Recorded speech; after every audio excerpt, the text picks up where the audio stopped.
by Mary Elizabeth Braden, Chapter 3. Alexis Secretan turns his back upon the solemn responsibilities of Tubal Street, Grosvenor Place, sick with anger and despair. He is angry with himself rather than with his aunt.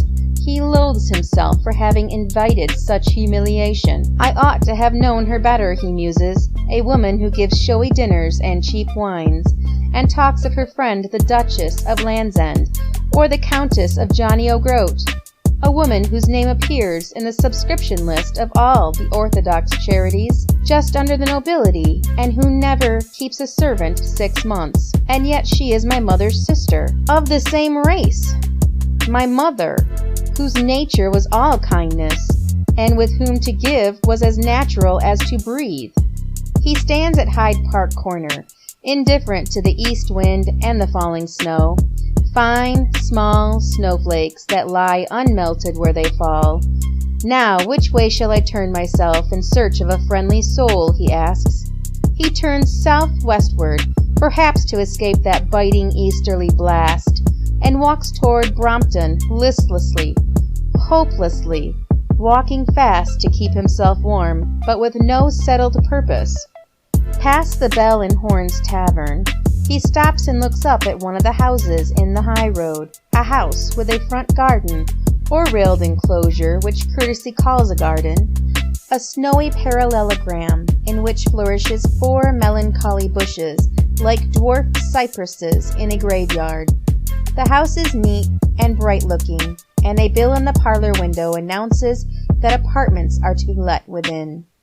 Alexis opens the gate as if familiar with its structure, goes up to the door hesitantly, knocks, and asks to see Mr. Plowden.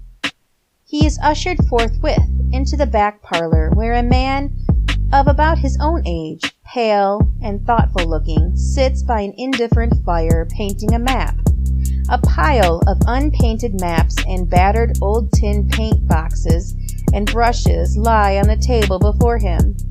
The thin white hand travels dexterously, rapidly, over the paper, leaving a delicate line of color behind it. The map painter looks up at Alexis, brush in hand, surveys him from head to foot, wonderingly, then drops the brush full of color on the map. "Captain Secretan!" he exclaims. "Is it possible?" "It is true at any rate," answers Alexis, holding out his hand, which the other grasps affectionately. "Theoretically impossible perhaps, but absolutely true. Just wash off that splash of cobalt, Dick. I shouldn't like you to spoil one of your maps on my account." "I'm so glad to see you," says Richard Plowden, dabbing the map with a sponge rather nervously. "I was afraid you'd quite forgotten me and that we should never see you here again, either as a lodger or a friend. However, here you are, and I'm heartily glad to see you," poking the dingy little fire vigorously, and then holding out his hand again to Alexis. "But I'm afraid things haven't been going so well for you as they ought. You look poor," interjects Alexis. "You're not far out. Poverty and smallpox are unmistakable diseases. You can see them in a man's face. Before you say another kind word to me, Dick, I must tell you the truth, the naked, unpleasant truth. I come to you as a beggar, knowing how hard you work for every shilling you earn, knowing what a good fellow you are, good son, good friend, good Christian.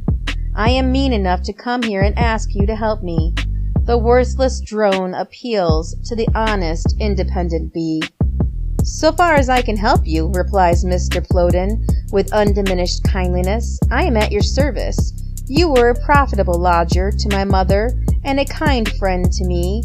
It isn't many gentlemen in your position who would have condescended to associate with a lame invalid who gets his living by painting maps. I know those evenings when you used to come and smoke your pipe down here were some of the happiest in my life." He walks about the room as he speaks, drags a chair to the fireside for Alexis, takes a loaf of bread, a bottle of anchovies, a pat of butter, and a bottle of ginger wine out of the chiffonier, spreads a napkin, and arranges this temperate refreshment on one side of the table, pushing his maps and color box to the other. He walks lame, but is active and hearty notwithstanding. Do you suppose I should have spent many evenings with you if I had not found your company pleasant, Dick? Says Alexis lightly.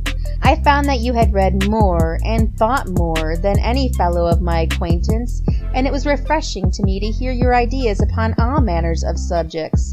Then I flattered myself that you liked me and were pleased with my talk of the gay world, above all, about that stage that you love so well and see so little of.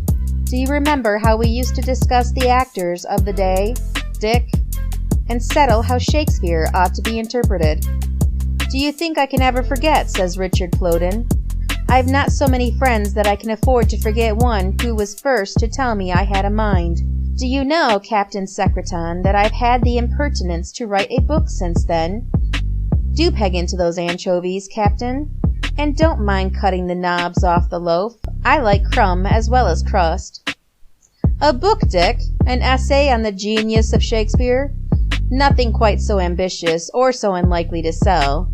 A geography for schools on a new system. It is not published yet, but I have reason to believe that it will be, and that I shall make a little money by it, so you may have less compunction in borrowing a pound or two. Dear old Dick, exclaimed Alexis, who had been doing ample justice to the anchovies and bread and butter, and warming himself with a glass of ginger wine. Unhappily, it is not a question of a pound or two. I want 10 pounds. Richard Plowden's countenance falls. It is not that he would measure his friendship, but 10 pounds is an awful sum. If I can ever repay it, I will, and with interest, at a more than usurious rate. But it is almost a mockery to talk of repayment in my present condition. Richard limps to the chiffonier without a word, takes out a little japanned cash box, unlocks it, and extracts therefrom a 5-pound note and 5 sovereigns. I had the money ready for the Christmas rent, he says, but you are welcome to it. We shall be able to rub along without it, I dare say. What pinching and deprivation this rubbing along process would cost, Alexis can pretty well guess, for he has seen how the widow Plowden and her son live at the best of times. He takes the money with a faltering hand and turns away his face to hide the tears that disfigure it, the first that he has shed since he wept for his mother's death. Presently he grows cheerful again, resumes his seat, finishes his luncheon, and then tells Richard Plowden the story of his decadence, an unvarnished tale which his humble friend hears with the deepest interest.